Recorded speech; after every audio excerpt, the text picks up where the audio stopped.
6절 그가 내게 대답하여 이르되 여호와께서 스룹바벨에게 하신 말씀이 이러하니라. 만군의 여호와께서 말씀하시되 이는 힘으로 되지 아니하며 능력으로 되지 아니하고 오직 나의 영으로 되느니라. 큰 산은 내가 무엇이냐? 내가 스룹바벨 앞에서 평지가 되리라. 그가 머릿돌을 내려놓을 때 무리가 외치기를 은총이 그에게 있을지어다 하리라 하셨고, 여호와의 말씀이 또 내게 임하여 이르시되 스룹바벨의 손이 이 성전의 기초를 놓았은즉 그의 손이 또한 그 일을 마치리라 하셨나니, 만군의 여호와께서 나를 너에게 보내신 줄을 내가 알리라 하셨느니라.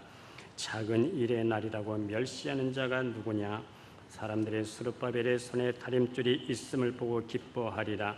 이 일곱은 온 세상에 두루 다니는 여호와의 눈이라 하니라. 내가 그에게 물어 이르되 등잔대 좌우의 두 감람나무는 무슨 뜻이니까 하고, 다시 그에게 물어 이르되 금 기름을 흘리는 두 금관 옆에 있는 이 감람나무 두 가지는 무슨 뜻이니까 하니, 그가 내게 대답하여 이르되 내가 이것이 무엇인지 알지 못하느냐 하는지라. 내가 대답하되 내 주여 알지 못하나이다 하니, 이르되 이는 기름 부음 받은 자 둘이니 온 세상의 주 앞에 서 있는 자니라 하더라. 아멘. 스가랴의 전체 내용은 하나님이 하신다, 하나님의 영 성령께서 하신다 하는 그러한 내용입니다. 시작도 하나님이시고 마침도 끝도 하나님이십니다 하는 그러한 내용이 되겠습니다. 헬라어의 알파벳을 보면은 첫 자가 바로 알파입니다. 그래서 알파벳의 첫 자가 알파, 베타, 감마 이렇게 나가게 됩니다. 그래서 알파 하면은 영어의 A에 해당하는 겁니다. A, B, C, D 할 때 A에 해당하고, 그 다음에 헬라어의 오메가 하면은 영어의 Z, 맨 알파벳 끝자가 바로 Z에 해당합니다. 그래서 우리가 성경에 보면은 알파와 오메가의 하나님, 그 의미는 하나님이 시작하고 하나님이 마지막이고 끝이시다. 시작하는 분이 하나님이시고 마치는 분도 하나님이고 처음과 나중이 되시는 분이다. 바로 그런 의미가 되겠습니다. 그래서 오늘 설교 제목에 알파와 오메가의 하나님, 이 의미는 시작하시는 분도 하나님이시고 마치는 분도 하나님이시다. 바로 그런 의미로 설교를 하겠습니다. 우리는 오늘날 영적 도전을 받고 살아갑니다. 그래서 오늘 우리 이 시대를 가리켜서 포스트 모더니즘 시대라 그렇게 얘기를 합니다. 포스트 모더니즘은 모더니즘의 그 반발에서 생겨 나왔습니다. 그러면 모더니즘이 무엇이냐 할 때에 모더니즘이라고 하는 것은 바로 이성주의 그리고 과학주의입니다. 우리의 이성이나 과학으로 증명되지 않는 것은 존재하지 않는다 하는 것이 바로 모더니즘입니다. 그러니까 상당히 이성주의고 상당히 과학주의입니다. 그래서 눈으로 보고 증명되는 것만이 존재한다. 그래서 초자연적인 것을 부정을 합니다. 귀신도 생각뿐이지 실제로 존재하지 않는 것이다. 영의 세계도 존재하지 않는다. 이렇게 되다 보니까 이런 연장으로 하나님도 존재하지 않는다. 그런 세계관을 갖고 있는 겁니다. 이렇게 눈에 보이는 세계를 과학과 이성으로 탐구하면서 유토피아를 이룰 수 있다고 생각을 했습니다. 그러나 세계 제1차 대전을 경험하면서 두 가지를 경험하게 됩니다. 그것은 인간의 이성과 과학이라고 하는 것은 더 큰 공포와 불안을 초래할 뿐이다 하는 것이고, 또 하나는 허무입니다. 그렇게 유토피아 과학을 통해서 따라갔지만은 그러나 결국은 다 허무로 끝나고 있구나 하는 것을 경험하게 됩니다. 그래서 이 모더니즘의 반발로 인해서 포스트 모더니즘이 생기게 됩니다. 그것은 눈에 보이는 세계만 존재하는 것이 아니다. 눈에 보이지 않는 세계가 반드시 있다 하는 이 세계관에 관심을 갖게 됐습니다. 그래서 영적 세계에 관심을 갖게 된 것이 바로 뉴 에이지 운동입니다. 포스트 모더니즘은 초자연적인 세계를 인정합니다. 영들도 있다. 눈에 보이지 않는 세계가 있다. 그런데 문제는 하나님을 절대적인 신이라고 인정을 하지 않습니다. 많은 영들 중에, 신들 중에 하나라고 그렇게 생각하는 겁니다. 소위 말하는 종교 다원주의가 일어나게 된 것입니다. 그래서 교회도 한동안 귀신론이 없었어요. 천사론도 없었습니다. 옛날 우리가 조직신학을 보면 귀신론도 있었고 천사론도 있었습니다. 그런데 포스트 모더니즘이 생겨나면서 우리 교회는 다시 영적 세계에 관심을 갖게 됐고 성도들의 영적 전쟁에 관심을 갖게 됐습니다. 우리가 에베소서 6장 12절 13절을 보면은 영적 세계가 있다는 것을 분명하게 말씀하고 있어요. 우리 다 같이 한번 읽어보겠습니다. 우리의 씨름은 혈과 육에 상대하는 것이 아니요 통치자들과 권세들과 이 어둠의 세상 주관자들과 세상에 있는 악의 영들을 상대함이라. 그러므로 하나님의 전신갑주를 취하라. 이는 악한 날에 너희가 능히 대적하고 모든 일을 행한 후에 서기 위함이라. 오늘도 우리는 영적인 도전을 받고 있어요. 영적 도전으로부터 내가 휘청거리느냐 넘어지느냐 아니면 버티느냐 하는 이 문제는 내가 오늘 하나님의 영에 얼마나 많이 잡혀 있느냐, 내가 얼마나 많이 하나님의 영에 장악되어 있느냐에 달려 있습니다. 여기에 믿음 생활의 성공과 그리고 실패가 달려 있습니다. 그러므로 우리 신앙생활이라고 하는 것은 내 방식대로 사는 게 아닙니다. 내 방식을 완전히 내려놓고 포기하는 겁니다.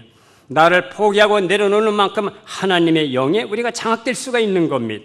그분이 나를 압도해 나가십니다. 이런 삶을 우리는 성령으로 산다, 이렇게 말씀을 하는 겁니다. 때문에 성령의 역사는 내가 포기되는 만큼 믿음이 결정되는 겁니다. 우리가 에베소서 2장 8절에 보면은 믿음은 선물입니다. 선물이라고 하는 것은 내가 만들어내는 게 아닙니다. 밖으로부터 내게 주신다는 겁니다. 내가 포기되는 만큼 하나님이 주시는 이 믿음이 결정이 되는 겁니다. 우리가 성경에 보면은 믿음 생활에는 큰 믿음이 있고 작은 믿음이 있고 깨끗한 믿음이 있고 또 순수한 믿음이 있어요. 믿음이라고 하는 것은 늘 유동적입니다. 오늘 큰 믿음을 가졌다고 해서 내일도 큰 믿음이라고 우리가 보장할 수가 없어요. 오늘 작은 믿음을 가졌다고 해서 우리 한평생 작은 믿음을 갖고 산다, 그렇게 말할 수가 없습니다. 예수님께서 바다 위로 걸어오는 이 베드로를 보고 이 베드로가 풍랑에 빠져들어간 것을 보고 즉시 건져내시면서 하시는 말씀이 믿음이 작은 자여 왜 의심하였느냐, 이렇게 말씀을 합니다. 그래서 믿음이라고 하는 것은 늘 유동적입니다. 오늘 우리는 성령이 역사하는 만큼 믿음이 결정되는 겁니다. 성령이 크게 역사하면 큰 믿음이 일어나게 되는 겁니다. 성령이 작게 역사하면 작은 믿음을 가질 수밖에 없는 것이고 성령이 역사하지 아니하면 우리는 믿음 생활을 할 수가 없는 겁니다. 그래서 우리는 성령이 역사하실 때 우리는 성령의 법으로, 생명의 법으로 이 땅을 살아갈 수가 있습니다. 성령이 우리를 주장하실 때에 사망의 시스템이 생명의 시스템으로 말미암아 거절될 수가 있다 하는 그러한 말씀입니다. 성령께서 역사하시면 세포 하나하나가 불의를 거절하고 우리 몸은 성령이 구하시는 성전이 되어서 의의 병기가 되고 손을 얹을 때 그 손을 통해서 하나님의 능력이 흘러나가는 권능의 몸이 될 수가 있습니다. 때문에 우리는 성령의 소욕을 갖고 이 땅을 살아갈 수 있기를 주의 이름으로 축복합니다. 스가랴 선지자를 비전을 그려준 선지자라고 말합니다. 그는 이스라엘 백성들에게 그리고 모든 시대를 살아가는 하나님의 백성들에게 소망을 주었어요. 그리고 환상과 비전을 그려준 선지자입니다. 그 환상과 비전은 하나님의 영, 성령, 그리스도의 영이 주신 그런 비전입니다.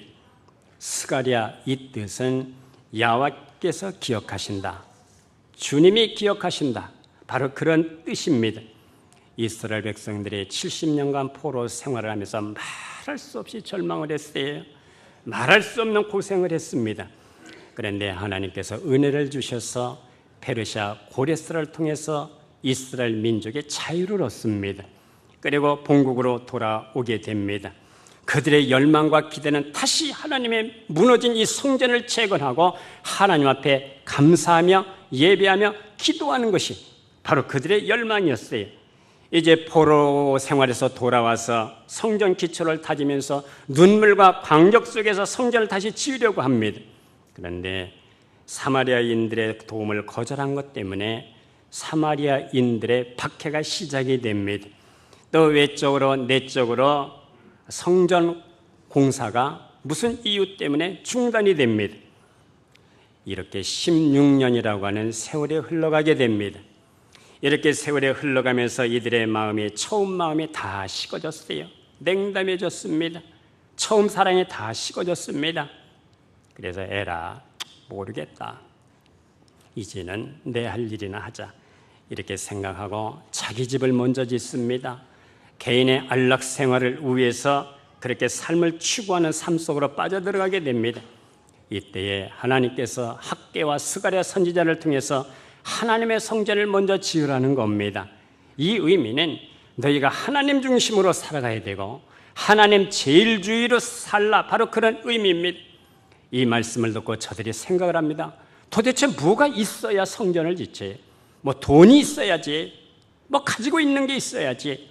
현실은 아주 난감했습니다. 정치는 정치대로 혼란하고 경제는 어렵고 사회는 도탄에 빠지고 문화 모든 면에서 전혀 가망이 없습니다. 적어도 인간의 눈으로 계산으로 우리가 볼 때에는 전혀 가망이 없었어요. 어떻게 이 성전 건축이 재건이 이루어질 것인가?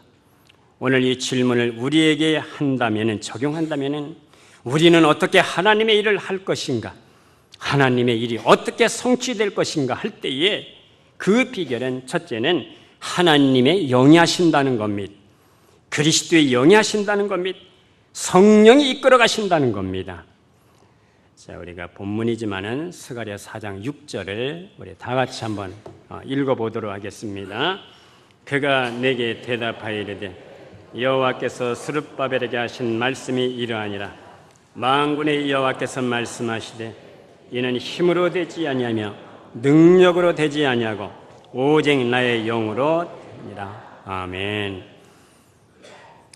아무것도 가진 것이 없지만은 하나님의 성전은 오직 하나님의 능력으로 주의 영으로 말미암아 성취될 것을 말씀하고 있습니다. 이는 힘으로 되지 아니하며 능력으로 되지 아니하며, 여기서 힘은 군사력을 말합니다. 인간의 힘이라든가 집단적인 힘, 조직의 힘을 말해요. 또 능력이라고 하는 것은 코아와라고 하는 말은 육체적인 힘, 완력, 그리고 건강의 힘을 말하는 겁니다. 우리가 힘의 대표자라면 삼손을 들 수가 있습니다. 삼손의 힘이 얼마나 센지 지금도 삼손나이트, 삼소나이트 하면 힘의 대명사입니다. 그런데 그가 드릴라에게 넘어갑니다. 그래서 하나님의 영이 떠나요. 하나님의 영이 떠나니까 육체의 힘을 쓸 수가 없습니다. 오늘 우리는 영적인 힘, 내적인 힘이 없이는 육체의 힘이라고 하는 것은 이건 아무것도 아닙니다. 결국 삼손의 두 눈이 빠지게 됩니다. 그리고 머리가 깎여, 그리고 맷돌질하는 비참한 인생이 됩니다. 영적인 힘이 없는 육체의 힘이 무슨 의미가 있습니까? 오늘 성경은 말씀합니다. 너희 인간의 힘으로 되는 게 아니야. 너희 어떤 가지고 있는 능력으로 되는 게 아니야. 오직 하나님의 영, 오직 하나님의 신으로만이 가능하다는 겁니다. 하나님의 영은 오늘 성령입니다. 성령이 함께 하실 때에 우리에게 믿음을 줍니다. 성령이 우리에게 믿음으로 의롭다함을 확신을 줍니다. 내 마음을 열게 하시고 내 생각을 주장하시고 나가시는 분, 그분이 바로 성령입니다. 우리가 로마서 8장을 보면은 성령께서 우리가 하나님의 자녀가 된 것을 확증하십니다. 성령께서 너를 정결하게 하시고 생명의 법으로 살게 하시고 죄를 이기게 하시고 밀어낼 수 있는 힘을 주시고 게으름을 이길 수 있는 새 힘을 주시고 성령께서 우리를 성결하게 인도하십니다. 오직 하나님의 영, 오직 진리의 영만이 사람을 변화시킬 수가 있습니다. 사람의 성품을 변화시킵니다. 바꿔놓을 수가 있습니다. 하나님의 영이 할 수 있다는 믿음을 우리에게 주시는 겁니다. 극기 훈련, 체력, 사람의 힘, 이것 가지고는 한계가 있는 겁니다. 오늘 우리는 하나님을 만나고 하나님의 영이 우리와 함께할 때 그분의 속성이 나타나는 것이고 그분의 성품이 드러나는 것이고 하늘의 기쁨과 은혜로 충만하게 채워질 수가 있습니다.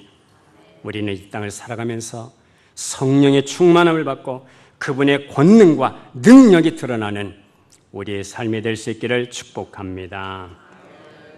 두 번째, 하나님의 은총으로 성취됩니다. 하나님의 일은 하나님의 은총으로 되어지는 겁니다. 우리가 본문이지만 7절을 다시 한번 읽어봅니다. 큰 산아 내가 무엇이냐? 내가 스룹바벨 앞에서 평지가 되리라. 그가 머릿돌을 내려놓을 때에 무리가 외치기를 은총이 그에게 있을지어다 하리라 하셨고, 큰 산아 내가 무엇이냐? 스룹바벨 앞에서 내가 평지가 되리라. 큰 산이라고 하는 것은 스룹바벨의 일을 할 때에 그 일을 방해하는 모든 장애물을 얘기를 합니다. 그러나 좀 더 넓은 의미는 하나님의 나라가 확장되는 일에 모든 방해하는 것들, 영적 세력을 얘기합니다. 다시 말씀을 좀 더 정확하게 말씀을 드리면 하나님을 대적하는 영적 세력, 사탄의 세력을 얘기하는 겁니다. 그러나 이들이 아무리 높을지라도 하나님의 전능하심으로 패배해서 결국은 평지같이 될 것이다. 모두가 무너지게 될 것이다. 아무리 강력한 세력이라 할지라도 하나님을 대적하면은 결국 흔적도 없이 사라지는 존재가 될 것이라는 것을 말씀하고 있어요. 이 세상에는 왕노릇하는 존재, 영적 존재가 있습니다. 하나님께서 그 영적 존재의 실체를 우리에게 말씀해 주셨어요. 그 이름이 바로 사탄, 바로 마귀입니다. 사탄은 이미 심판을 받은 자에 이미 결정이 됐습니다. 그러나 예수님이 재림하시는 그날까지 활동하도록 허락이 되어져 있습니다. 고린도서 4장 4절에 보면 세상의 신이라고 말씀합니다. 그리고 요한복음 12장 31절에 보면 이 세상의 임금이라고 예수님께서 말씀하셨고, 에베소서 2장 2절에 보면 불순종 아들들 가운데 역사하는 영이라고 말씀합니다. 천사가 타락을 해서 하늘에서 쫓겨났어. 그리고 이 땅에 오면서 공중의 권세 잡은 자로 지금도 인류 가운데 역사하는 영, 불순종 가운데 역사하는 영이라고 말씀합니다. 사탄은 사람들 가운데 역사해서 죄를 짓게 하고 죄로 말미암아 멸망을 당하고 지옥 백성을 만드는 것이 바로 사탄의 전략이고 그리고 목적입니다. 덥습니까? 에어컨을 좀 켤까요? 좀 켜주시면 좋겠네. 교육전도사 시절에 우리 부목사님들이 가끔 우리 장전도사 우리 오늘 귀신 쫓으러 가지? 그럼 한번 따라가 봅니다.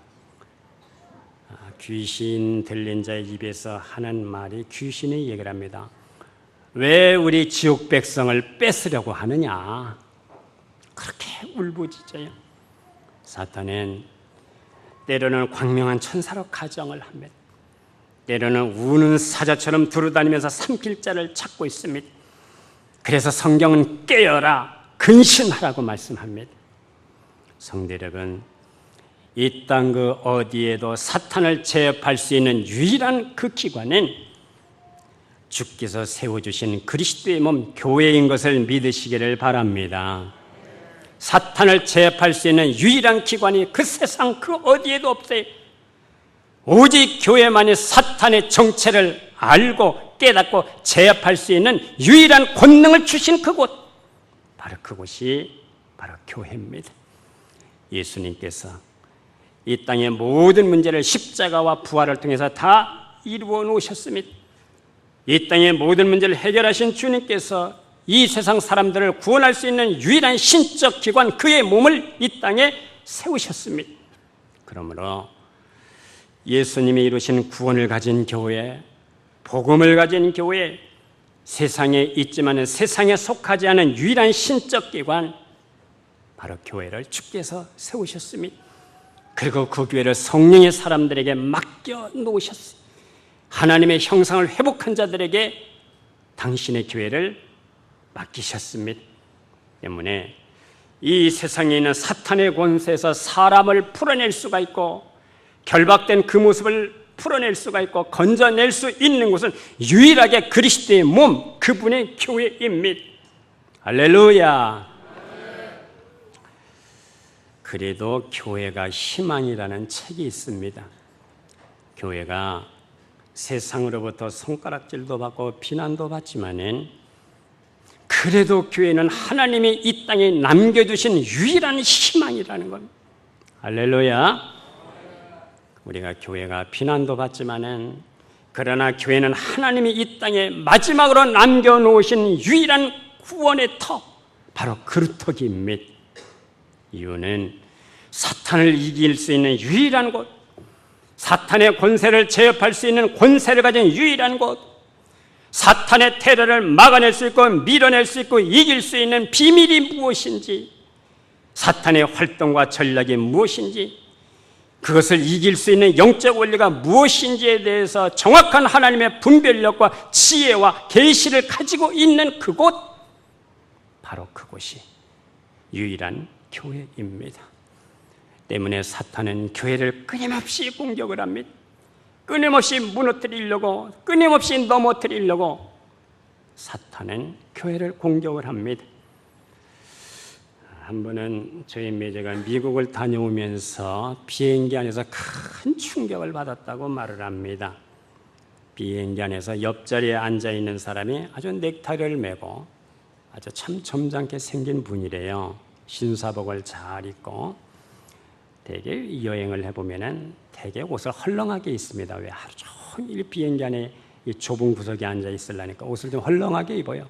그런데 이분이 아주 넥타이를 메고 아주 신사복을 아주 입고 정장을 하고 있더래요.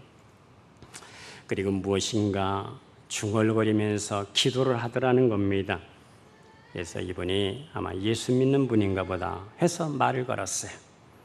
당신 예수 믿는 사람, 하나님을 믿는 사람입니까? 그랬더니 이분이 하는 말이, 미국 사람이, 나는 예수 믿는 사람이 아닙니다. 나는 사탄을 믿고 미국 교회에서 사탄 숭배 교회를 다니고 있습니다. 너무나 놀랬대요. 그래서 또 물었답니다. 그러면 아까부터 기도를 하던데 뭘 기도하고 계십니까? 그가 이렇게 대답을 합니다. 내가 지금 한국에 볼 일이 있어서 가는데 한국에 있는 모든 교회가 분쟁이 일어나서 무너지고 사탄의 교회가 세워지도록 사탄에게 기도를 하고 있습니다. 너무나 그 말에 놀랐답니다. 말로만 듣던 사탄 숭배 사람을 직접 만나고 계속 비행기 속에서 축사하면서 왔다고 합니다. 오늘도 사탄은 끊임없이 교회를 공격을 해요. 명분을 세워서 공격을 합니다. 사탄이 교회를 공격하는 방법은 대체로 세 가지로 요약할 수가 있습니다. 먼저는 속이는 겁니다. 이것은 성도가 배후의 역사는 악한 영들의 활동을 알지 못하고 육신으로 오는 것, 그리고 세상을 쫓아온 것을 선택해서 사탄에게 틈을 주는 겁니다. 성도임에도 불구하고 영적 분별력에 있어서 무지하고 미숙해서 계속해서 불신자의 모습으로 살아가는 겁니다. 그들은 진리로 생각이 새로워지지 아니했고 하나님의 능력으로 변화되지가 않아서 옛자의 시스템을 갖고 가치관으로 살기 때문에 신자임에도 불구하고 삶을 움직이는 모든 여건은 사탄이 만들어 놓은 시스템인 경관진들에 의해서 움직입니다. 그래서 세상의 교훈과 풍속과 철학과 교훈에 의해서 움직이기 때문에 사탄에게 빌미를 제공하는 사람이 되는 겁니다. 사실이 아닌 것을 사실로 받아들여요. 진리가 아닌 것을 진리로 믿어서 진리를 왜곡시킵니다. 그래서 말씀마저도 다르게 왜곡하고 그렇게 해석을 합니다. 진리와 반대되는 생각, 행위, 습관, 말, 교훈 등을 통해서 이 세상의 시스템으로 성도가 사탄에게 속고 기만당하고 살아가는 겁니다. 이런 사람들은 성령으로 사는 것이 무엇인지 몰라요. 믿음으로 산다는 것이 무엇인지 몰라요. 예수님께서 이 반석 위에 내 교회를 세우리라, 음부의 권세가 이기지 못하리라 하는 그 의미가 무엇인지를 몰라요. 그래서 사탄에게 기만을 당하고 그리고 속으면서 살게 되는 겁니다. 두 번째, 사탄의 교회를 공격하는 방법은 박해입니다. 사탄이 세상 사람들을 통해서 끊임없이 공격을 하고 그리고 환경을 통해서 혹은 시스템을, 구조를 통해서 어려움을 줍니다. 믿음으로 사는 것을 포기하게 만들어요. 절망하게 만들어요. 박해는 역사적으로도 있었고 개인적으로도 있었고 민족적으로도 있었고 교회적으로도 있었고 시대적으로도 있었어요. 그래서 수없이 많은 사람들이 순교의 피를 흘렸습니다. 그러나 하나님은 이 박해를 통해서 그들의 믿음을 단련시키고 믿음을 드러내셨습니다. 세 번째, 사탄의 교회를 공격하는 방법은 유혹 혹은 미혹입니다. 박해가 칼로 위협하는 것이라면 유혹은 초콜릿으로, 아주 단맛으로 유인을 하는 겁니다. 세상에 주는 혜택을 교회가 받아들이는 겁니다. 교회가 누룩을 받아들임으로 순전한 빵이었던 무교병의 교회들이 세상에 부패하는 누룩을 받아들여서 이 누룩이 점점 진행이 되어서 교회가 타락이 되는 겁니다. 박해에도 불구하고 믿는 사람들이 늘어나자 이 사탄이 전략을 바꿨어요. 이제는 세상의 달콤한 유혹, 이제는 인부주의에 빠져서 교회가 세속화되도록, 교회와 세상의 별 구분이 되지 않도록 서서히 미혹하여 타락하게 만드는 겁니다. 그래서 교인이나 세상 사람들이나 별반 차이가 없게 만들어 놓는 거예요. 이렇게 정치적, 경제적, 환경적 사탄의 방해가 있음에도 불구하고 오늘 성경은 머릿돌을 놓을 때 은총이 있을지어다 말씀합니다. 머릿돌은 언제 놓습니까? 대개 공사가 끝나갈 쯤에 머릿돌을 놓습니다. 성전 건축이 다 끝나갈 때를 말하는 겁니다. 끝나가면서 하는 말이 은총이 그에게 있을지어다. 다시 말씀하면 하나님의 은혜로, 하나님의 은총으로 이 일이 다 이루어졌다는 겁니다. 사람이 한 게 아니라는 겁니다. 이 역사를 시작하신 분이 하나님이시고 마치는 분이 하나님이시기 때문에 마침내 이 역사를 이루면서 하나님이 하셨다는 겁니다. 모든 것들이 하나님의 은총이라는 바로 그러한 고백입니다. 빌립보서 1장 6절은 이렇게 말씀합니다. 너희 안에서 착한 일을 시작하시니가 예수 그리스도의 날까지 이루실 줄을 우리가 확신하노라. 할렐루야. 오늘 본문 10절에 보시면 이렇게 기록이 되어 있습니다. 한번 읽어봅니다. 작은 일의 날이라고 멸시하는 자가 누구냐? 사람들의 스룹바벨을 손에 다림줄이 있음을 보고 기뻐하리라. 이 일곱은 온 세상에 두루다니는 여호와의 눈이라 하니라. 작은 일의 날, 이것은 스룹바벨의 성전을 다시 재건하기 위해서 돌 하나, 아주 돌 하나 작은 것을 갖다 놓는 그날을 얘기하는 겁니다. 그것이 처음에 얼마나 보잘것이 없겠습니까? 얼마나 미미합니까? 여기서 무슨 하나님의 일이 시작이 되겠는가? 사람들이 그렇게 비웃었어요. 그러나 이 일을 누가 보고 계셨습니까? 일곱 눈의 여호와가 보고 계셨습니다. 성경에서 일곱이라고 하는 숫자는 완전 숫자입니다. 일곱 눈의 하나님의 눈은 전지전능하신 눈, 능력이 완전하고 행사가 완벽하고 그분의 지혜와 지식이 완전하신 그분이 보고 계셨다는 겁니다. 다시 말씀드리면 그분의 경륜 속에, 그분의 계획 속에 모든 것들이 시작이 됐다는 겁니다. 정치적으로, 경제적으로, 환경적으로 사탄의 방해가 있었지만 하나님이 하시기 때문에 자원의 한계가